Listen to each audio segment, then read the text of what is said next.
Let me shock you into shifting your perspective. Everything you've ever learned about business is broken. You were handed business truths like gospel, but turns out those truths are your chains, the bigger shock. They were built by rule, writers who are still asleep in disruption. So today, I'm not here to comfort you. I'm here to remove your blindfold. They told you business is about following the rules. Play safe. Stick to best practices. Stay in your lane. What they never told you is that these rules were written in boardrooms by people who wanted obedience, not innovation. They weren't trying to teach you how to win. They were teaching you how to stay manageable. The greatest trick ever played on entrepreneurs and executives alike is convincing them that success lies in repeating what has already been done. And yet, when you study the most remarkable stories of growth, disruption, and empire building, you find one common thread. None of them followed the script. Best practices. That phrase sounds so comforting, doesn't it? But best practices are the tombstones of old victories. They are outdated answers to problems that no longer exist. A practice becomes best the moment it stops being tested. Think about that. By the time someone has documented a best practice and turned it into a framework, the world has already moved on. What you end up learning is not how to solve today's challenges, but how someone solved yesterday's. Business doesn't reward repetition. It rewards reinvention. Then comes the obsession with avoiding chaos.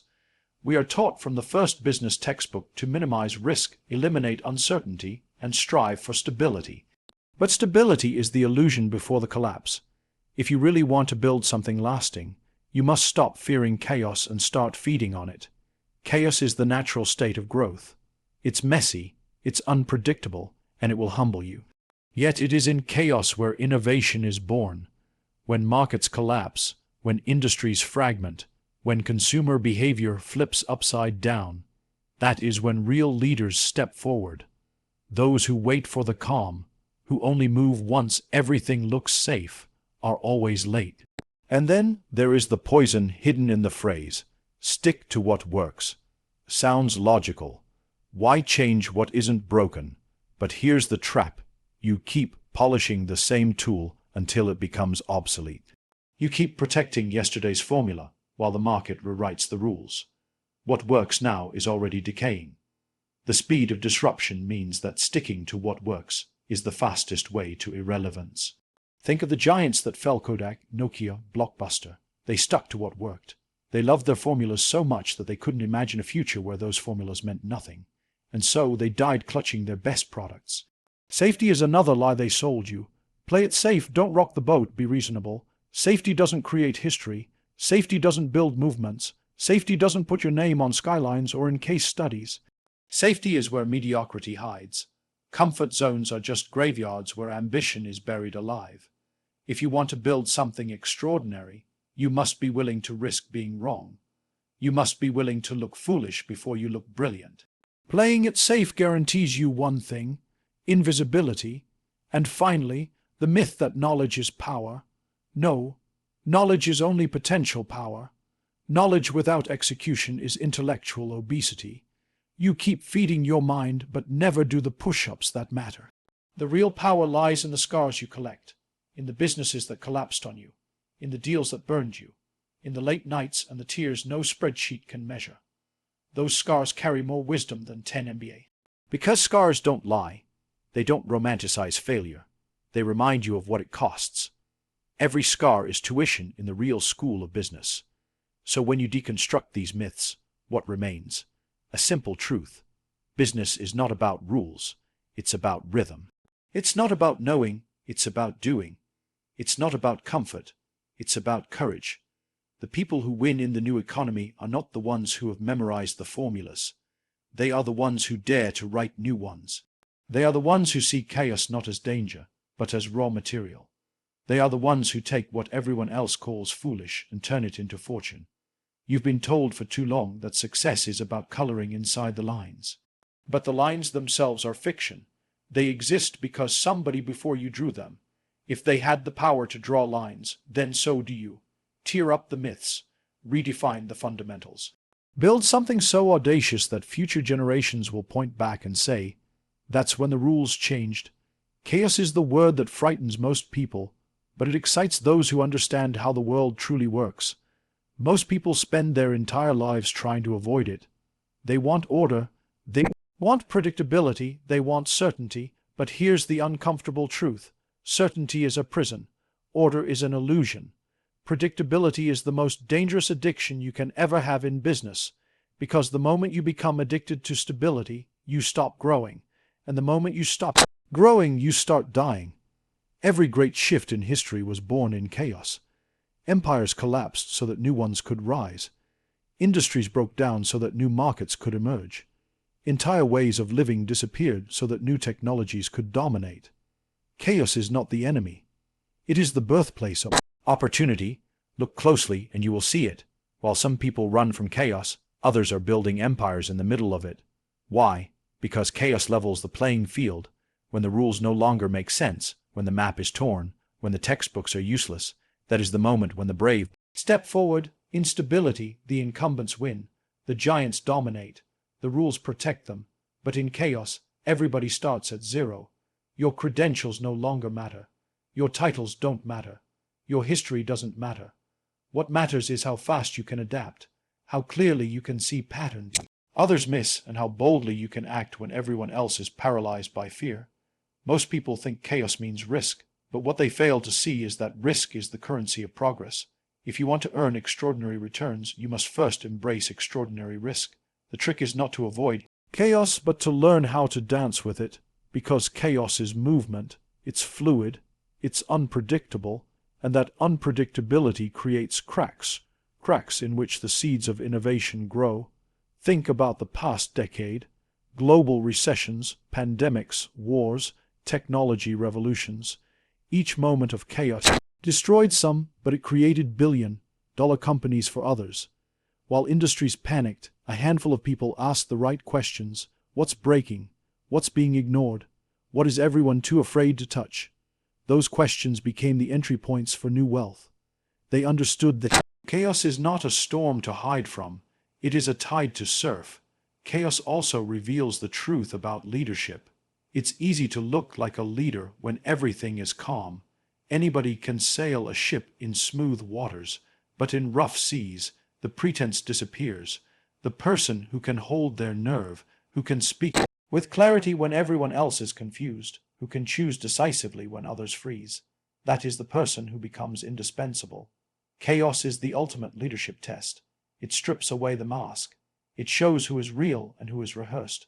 The irony is that most organizations spend millions trying to design away chaos. They build policies, procedures, structures, and hierarchies, all in the name of control. But the more control they design, the more fragile they become. The moment something unpredictable happens, the entire system collapses. Resilience does not come from control. Resilience comes from adaptability, and adaptability is forged only in chaos. Let me make it personal. You will never discover your true capacity in comfort.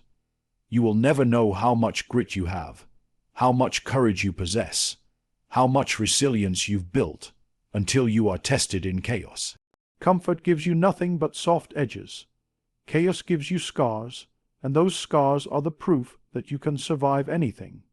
The people who rise in business, the ones who transform industries, the ones whose names you remember, they didn't build their reputations in easy times.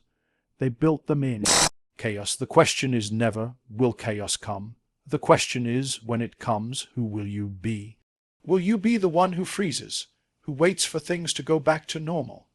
Or will you be the one who realizes that normal is dead, that the new order is being written in real time, and that this is your chance to write your name into history? Chaos is the reset button of the world. It doesn't ask for permission. It doesn't wait for you to be ready. It arrives suddenly, violently, unapologetically. You don't get to choose whether chaos happens. You only get to choose your response. And in that response lies the difference between obscurity and significance. So the next time chaos knocks on your door, don't hide, don't curse it, don't waste time wishing for the calm to return. Open the door wide and invite it in, because chaos will either destroy you or it will define you. And if you are bold enough, disciplined enough, and relentless enough, chaos will become the moment where your opportunity begins. Curiosity is the most underrated weapon in business. Somewhere along the line, they convinced us that strategy is about answers. They told us that the smart ones are the ones who always know. They gave us frameworks, models, and step-by-step plans. But here's the truth. Answers are cheap. The market is overflowing with answers. Everyone has one. Everyone is shouting their formula, their 5 steps, their 7 habits. Answers are everywhere. Questions are rare, and questions are priceless. The quality of your questions determines the quality of your strategy. Not what you know, but what you dare to ask. Curiosity is what separates those who keep up with the world from those who change it. Yet most people have had their curiosity beaten out of them. In school, they taught you to stop asking why and start memorizing what. In business, they reward you for repeating the same plan that worked last year, not for asking whether that plan is even relevant today.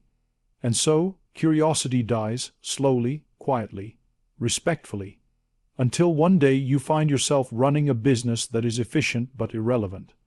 Curiosity is disruptive because it challenges assumptions. It asks, what if the market isn't what it seems? What if the customer isn't who we think they are? What if the rules we are following are obsolete? What if the opportunity isn't in defending our territory, but in creating new ground? These questions are uncomfortable. They destabilize boardrooms. They make executives sweat. They expose how little we really know, but that discomfort is the exact spark strategy needs. Because strategy is not about defending the present. Strategy is about creating the future. Look at the great innovators, the ones who built movements, not just businesses. They didn't have all the answers. In fact, they started with more questions than anyone else. They asked questions that sounded foolish, even insane. Who would pay for water when it falls free from the sky? Who would pay to sleep in a stranger's house? Who would pay for a phone without buttons? Those questions changed industries because curiosity doesn't just open doors, it builds entirely new houses. But curiosity on its own is not enough. It must be paired with strategy. Curiosity without strategy is noise. It's endless wandering, asking, wondering, but never building. Strategy without curiosity is arrogance. It's the assumption that the world will sit still while you polish your plan. Both on their own are weak. Together, they are unstoppable. Curiosity generates possibilities. Strategy filters them into decisive action. The real work of strategy is not to predict the future. It is to prepare for multiple futures, and curiosity gives you the breadth to see them. It forces you to ask, what are the patterns we're missing? What are the shifts beneath the surface? What are the weak signals that everyone else ignores? While most people are obsessed with quarterly results, curiosity zooms out and asks, what will this industry look like in 5 years? And more importantly, how do we make sure we are the ones writing that script? There is also a personal dimension to this. Curiosity forces you to confront your own limitations, to admit that you don't know, that you don't have all the answers, that you might be wrong. That is terrifying for most leaders because they build their authority on pretending to always be right. But the leaders who change the game are the ones who say, I don't know, but I'm going to find out. That simple admission unlocks more possibilities than any polished presentation ever could. Strategy built on radical curiosity does not wait for competitors to act. It anticipates. It moves early. It bets boldly. It places you in spaces others don't even see yet.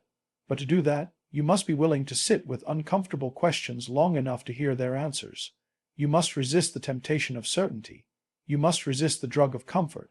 And you must learn to build not from what is, but from what could be. The danger in modern business is that we are drowning in data, but starving for insight. We measure everything, track everything, analyze everything. But data without curiosity is just numbers on a screen. The real breakthroughs come when someone asks, what story are these numbers hiding? What's the question nobody here has dared to ask? That is when patterns emerge. That is when strategy becomes alive. So the challenge is simple but not easy. Revive your curiosity. Make it radical again. Don't just ask surface questions. Ask the ones that shake assumptions. Ask the ones that make people uncomfortable. Ask the ones that sound foolish, and then marry those questions with strategy, with the discipline to test, to act, to execute. Because in the end, it is not the answers that make you unforgettable in business. It is the courage to ask the questions that others are too afraid to ask, and the strategy to turn those questions into revolutions. Scars are the most honest teachers you will ever meet. They don't flatter you. They don't sugarcoat the truth. They don't care about your feelings. They are blunt. They are raw. They are the receipts of the battles you have fought and the price you have paid. In business, people love to display their trophies, the awards, the headlines, the glossy case studies. But the real credibility is not in the trophies. It's in the scars. Trophies fade, awards gather dust, case studies go out of date. Scars stay with you forever. The problem is that the culture of business today is allergic to scars. Everyone wants the shortcut. Everyone wants the highlight reel without the messy footage. We glamorize the end result but erase the struggle. That's why so many leaders sound the same. They repeat slogans, not lessons. They speak from books they've read, not battles they've fought, but the market knows the difference. People can sense when you're reciting theory and when you're speaking from scars. One is entertainment, the other is wisdom. Scars are expensive, but they are worth more than any formal qualification. When you fail publicly, when you lose money, when you misjudge a deal, when you hire the wrong person, when you bet on the wrong market, those moments cut deep, they hurt, but they also etch permanent lessons into you. Lessons that no professor, no mentor, no consultant could ever teach. You don't forget the mistake that cost you savings. You don't forget the deal that humbled your ego. You don't forget the betrayal that taught you to read people better. That is wisdom born in pain. And here's the paradox. The more scars you collect, the less reckless you become. Not because you are afraid, but because you are sharper. You see patterns earlier. You notice warning signs faster. You develop instincts that only pain can sharpen. This is why some people walk into a room and can smell the lie before a word is spoken. They've been lied to before. They carry the scar of that betrayal. That scar has made them wiser, not weaker. The truth is, you cannot innovate without risking scars. You cannot scale without risking scars. You cannot lead without risking scars. If you are determined to go through business without getting hurt, then stay small, play safe, remain average, because the price of playing big is scars. They come with the territory. The question is not whether you will get them. It is whether you will learn from them. Too many people repeat the same mistakes because they refuse to study their own scars. They rush to cover them up instead of analyzing them. But scars demand respect. They deserve reflection. They hold the code to your growth. When you start valuing your scars, something changes in how you lead. You stop pretending to be perfect. You stop needing to impress everyone. You stop overcompensating with jargon and slides. You begin to lead with authenticity. You speak with a weight that cannot be faked. People listen differently when they know you've paid the price for their words. Scars make you relatable because they remind others that struggle is part of the journey, not a detour. Scars also create resilience. Once you've been burned and survived, you stop fearing the fire. Once you've lost everything you built, you stop being intimidated by the possibility of loss. Scars tell you, I have been here before and I am still standing. That confidence cannot be taught. It can only be earned, and it is the confidence that separates those who crumble in chaos from those who rise through it. But don't mistake scars for bitterness. Some people carry their scars like excuses, reminding the world of how much they've suffered, how unfair the world has been. That is not wisdom. That is self-pity. Wisdom comes when you carry your scars with pride, not as chains but as armor. You don't hide them. You don't exaggerate them. You simply acknowledge, this is the price I paid to be here, and because of that price, I see what others cannot see. The next time you listen to someone giving advice, ask yourself, where are their scars? Because anyone can sound smart when they are reading from a textbook, but only those who have scars know the weight of the words they speak. The future of business belongs to those who stop being ashamed of their scars and start leading with them. Because in a world full of copy-paste knowledge, scars are the only proof of originality. So when you look at your journey, stop being embarrassed by the failures. Stop editing the pain out of your story. Those are the moments that made you. Those are the moments that gave your voice depth. Those are the moments that turned you from a student of business into a practitioner. The scars you carry are not signs of weakness. They are evidence that you fought, and they are the clearest sign that you are still in the game. The fundamentals of business are not what they used to be. The rules we were taught came from a world that no longer exists. They were designed for an economy of factories, not platforms, for industries protected by borders, not markets erased by technology. for customers who had limited choices, not ones who hold infinite power in the palm of their hands. And yet, so many people are still clinging to these outdated fundamentals, as if they are commandments carved into stone. They are not commandments. They are myths dressed up as principles. To thrive today, you must realign your fundamentals. The first shift is understanding that value is no longer what you say it is. It is what the market decides it is. In the past, companies defined their own worth by controlling narratives. Slick advertising, big billboards, polished campaigns. They told the customer what to believe. That era is gone. Today, the customer defines the story. They decide what matters, and they do it loudly, publicly, and instantly. Businesses that succeed are not the ones that shout the loudest, but the ones that listen the sharpest. If your fundamentals are still built around telling rather than listening, you are already behind. The second shift is recognizing that speed now beats size. Old fundamentals celebrated scale. The bigger you were, the stronger you were. You could dominate by being the heavyweight, but the new game rewards agility. Small, fast, adaptive players outmaneuver giants every day. The companies that thought size would protect them are the ones that collapsed first when disruption arrived. Speed is not a tactic anymore, it is a principle. It must be built into your DNA.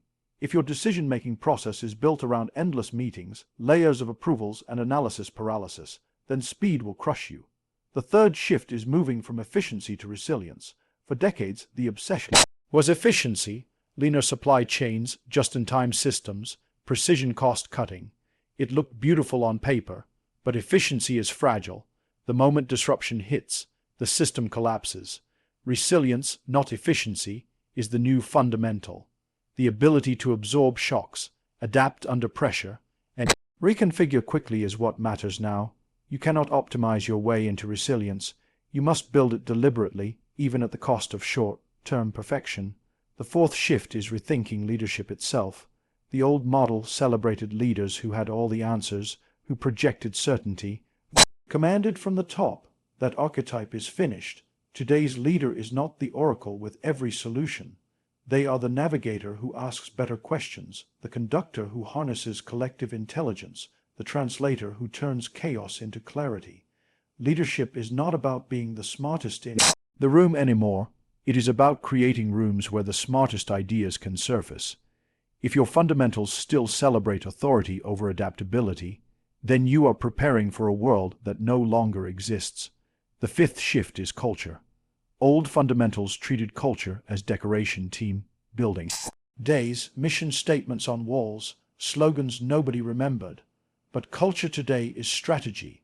It is not what you write down. It is what your people live out when nobody is watching. In a world where disruption is constant, culture is the only thing that anchors people to purpose. It is the invisible hand that guides behavior faster than any manual or memo. If you get culture wrong, no strategy will save you. The sixth shift is courage. This one is the hardest because it is not technical. It is human. Every disruption, every opportunity, every leap forward demands courage. Courage to leave behind models that once made you successful. Courage to cannibalize your own products before someone else does. Courage to bet on ideas that are unproven. The fundamental that separates those who will thrive from those who will collapse is not access to capital, not networks, not even technology. Is courage. So realigning the fundamentals is not about minor tweaks. It is not about adjusting the same playbook. It is about throwing out the old playbook and writing a new one. A playbook where listening is more valuable than shouting, where speed is more powerful than size, where resilience matters more than efficiency, where leadership is about questions, not answers, where culture is not decoration but direction, where courage is not optional but essential. And here's the truth most people don't want to admit. The fundamentals have always changed. Every generation believes that what they learned is eternal, but it never is. The fundamentals of one era always become the failures of the next. What makes the difference is whether you recognize the shift early enough to act on it. Most people won't. They will cling to the old because it feels safe. They will hold on to what once worked because they are too afraid to face what might work next. And in doing so, they will slowly become irrelevant. But if you are bold enough to realign, to let go of the myths, to embrace the discomfort of new fundamentals, you will find yourself playing a different game altogether. While others are holding on to the past, you will be busy writing the future. And in business, there is no greater advantage than that. Rewind your business education, forget the rulebook. Real business lives in the gaps, the discomfort, the uncharted. You are not here to be average. You are not here to follow. You are here to disrupt. Rewrite the fundamentals. Make your own myths. Now go build something they can't ignore.